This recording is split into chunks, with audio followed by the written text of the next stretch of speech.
Mr. Kunkel. Here. Mr. Skian. Here. Mr. Schirmeyer. Here. Mr. McLean Gross is absent. Mr. Buffington. Here. Mr. Difford is absent. Ms. Insel. Guess we Present. got to turn them on, right? Would someone like to make a motion to approve the minutes of June 13th? So moved. Seconded. Moved and seconded. Any discussion? Hearing none, all in favor of the motion to approve the minutes, say aye. Aye. Motion approved. I'm not sure if there's any unfinished business that's next on the agenda. Was there something that was held over besides the signage issue for the Historical Society? No, there was nothing that was held over from the last meeting, and there's only the first case, and I don't see anybody else here I don't see anyone here that would be for 48 West Philadelphia Street. Well, even though we're not gonna do this case, can I still ask a question about it? Yeah. That picture they took showing the awning with the cape on it. Where's the entrance door they're talking about? Since the door appears to be open. Yeah, you're right, that door is open. I was thinking when I first glanced at the photo, it was already had been a replacement door that they were replacing, but yeah, the door is open. Yeah, it is. Okay. So they're gonna need to present, Well, it looks like a 2/2 wood door. Setting in there. Yeah. What it looks like, yeah. Okay. So they want to put partial glass, but my question, partial glass and an ER. yeah, it's a 4-panel wood door. I'm looking at Google Street View with a chrome leather set. So it's probably not an original door. It's, it might be a reproduction, but. So it depends what they want to replace it with, and Well, it'd be nice if they'd provide a little more detail that we. yeah, they're gonna have to provide more detail, and I think, Well, let's start with that easy here. yeah, Nancy, Well, if you that can would be a good start. reach out to them. I mean, in situations like this where it's not an original door, and where it's a storefront, we've approved things like a full view wood door. I remember doing one some time ago somewhere, so that would be acceptable, but for them to put like a glass commercial door in there, I can't see voting for that. But if they want a full view, full glass wood frame door, they could possibly do that.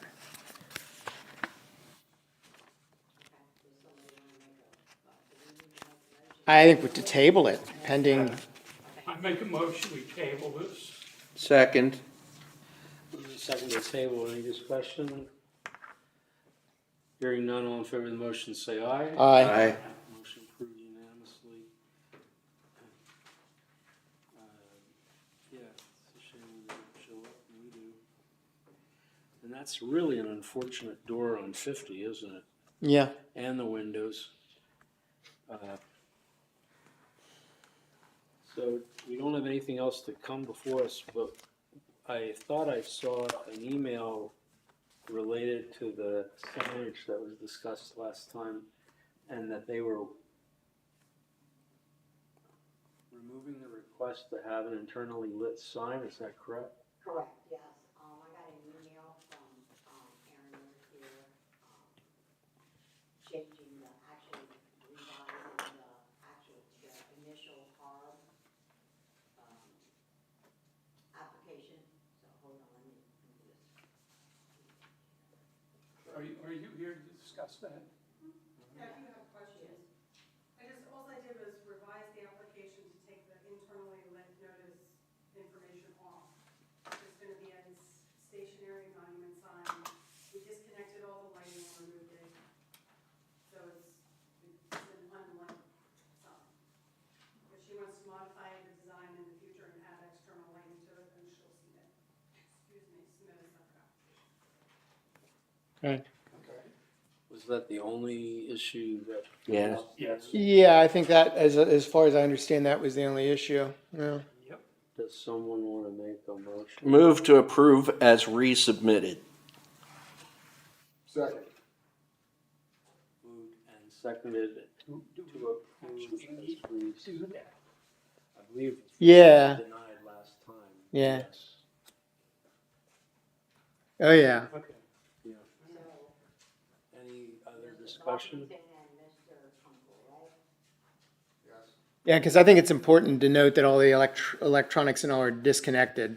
Because I had that until they would at such time resubmit. Because I had that conversation with Joan after the board meeting. And mentioned Dennis' suggestion that it could be easily converted to an externally illuminated sign. But we couldn't allow the electronics and all to remain because somebody eventually will turn it on if that remains. And then it completely violates the ordinance and the guidelines and everything. So, yeah. Okay. Any other discussion? Moved and, Just one out-of-the-box question. Okay. I got an email from Joan yesterday asking for a sign at the back alley by Colorworks to mark the parking. Is that a wayfinding sign? Is that a monument sign? Is that something you guys want to see? You can, yes, any signage in the district, you can, again, it can be non-lit or it can be externally illuminated. But it can't be internally illuminated. And then she wants to put signage up for towing notices and stuff like that for people that might park there that are not part of the museum. Right. Is that signage that goes to you guys as well? Again, as long as it's not illuminated or externally illuminated signage, it's not, I mean, normally we haven't, like if it's towing zone signs in the parking lot, we haven't approved, we have never reviewed that. We've never had an incident where somebody wanted to put an internally illuminated sign in a parking lot. Now, as the entrance to a parking lot, yeah, I could see off of Pershing. That kind of thing, if you want to do a wayfinding sign or something, but yeah, it would have to be externally illuminated in some manner. So is that a yes or no? Does she need to do a HARB, does she need to do a HARB application? I think the point is. Yes. Last time you guys said we look at signs normally that are attached to the building. So I just didn't know, like, that's not attached to the building, it's like a street sign, so it's I see what you're saying. Yeah. I'm not sure we. I think there's a difference between a wayfinding sign, like a park here, which is somewhat unique, and parking lot signage about you'll be towed if you're here, or, handicap parking. Right. We've never I believe been she's asked talking about to both. weigh, yeah, but I'm Right, just, right. I'm just trying to make this a kind of a point of record that we don't need to weigh in on parking lot Yeah, signage, I can't think of any in the district. wayfinding and Yeah, directional signages, yes. I can't think of any in the district that are internally illuminated. None. Yeah, I just know there's a sign on the sliding gate to Colorworks that says parking for residents only, violators will be towed. right. And it identifies Colorworks, Right. that kind of stuff.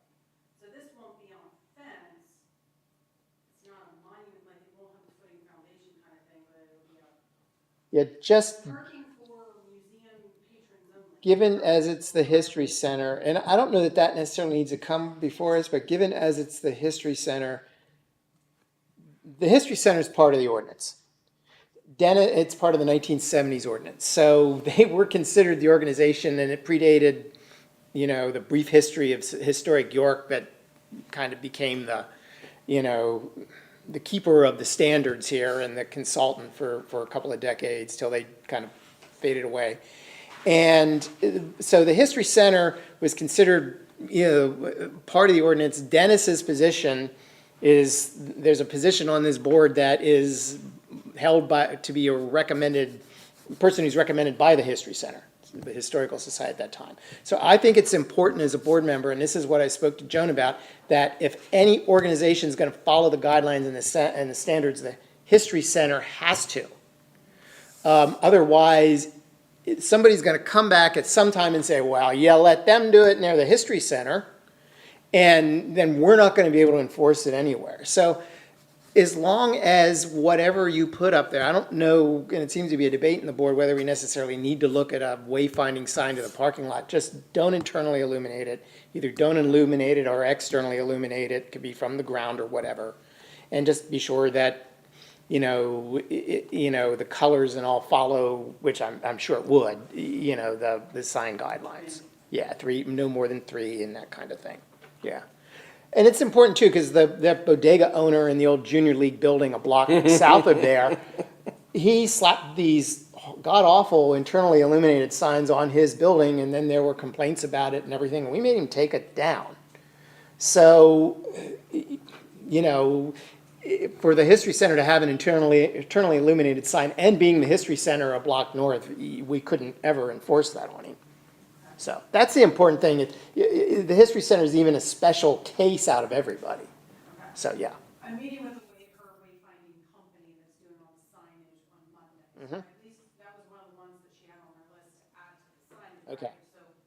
So you'll probably get another application depending on what she wants it to say and what it's going to look like. Okay. And it might be an easy approval for us, yeah. It's probably better you just run it back by here because, yeah, the History Center being the History Center. Bearing in mind Mark's comments, I agree with him completely. You really have to dot the i's and cross the t's and be above reproach with everything you do. So yeah, just go around. I don't think a wayfinding sign is going to be an issue as Right. long as it's not internally lit. Right. But do the legwork. And the sign guidelines are on the website. If not, I have a electronic copy, PDF copy I can email. Yeah. Okay. Yeah. So anyway, yeah, okay. Good, good. Appreciate it. Do we still have a motion? Yeah, we have a motion out there. Yeah, we would have to vote on it. Right, so, motion to approve the amended application for no lighting at all. All in favor of the motion, say aye. Aye. Right. Opposed or abstaining, motion is approved. Thank you. Okay. So my next step, assuming, because there are size variances that were in this, is a zoning variance. Correct. Correct. Yes, because you have to submit a zoning permit. Well, and then Monty will tell you if it's not meeting all the size regulations, you're probably gonna have to file an appeal for a variance for that. Yeah, that's the other thing, I mean, we've approved signage already that didn't meet zoning. So, Well, hard first. Yeah, their existing signage banners at the ag building are more than the zoning ordinance, so that's, we're doing the same thing at this new site, so. And then when People's Banquet on the square there, all that interior, the interior graphics that are on the windows, they just put that up. And it's inside the window, and I don't think it fell under HARB purview, and zoning made them take it down because they considered it all part of the signage, and it was too much signage for the building. Yeah, I remember reading that. 10% of the glass is allowed to be, Yeah. gets something on the glass. All right, I'll fill out the next set Yeah, of just paperwork. go through Monty, he'll help you through it. Okay, thank you.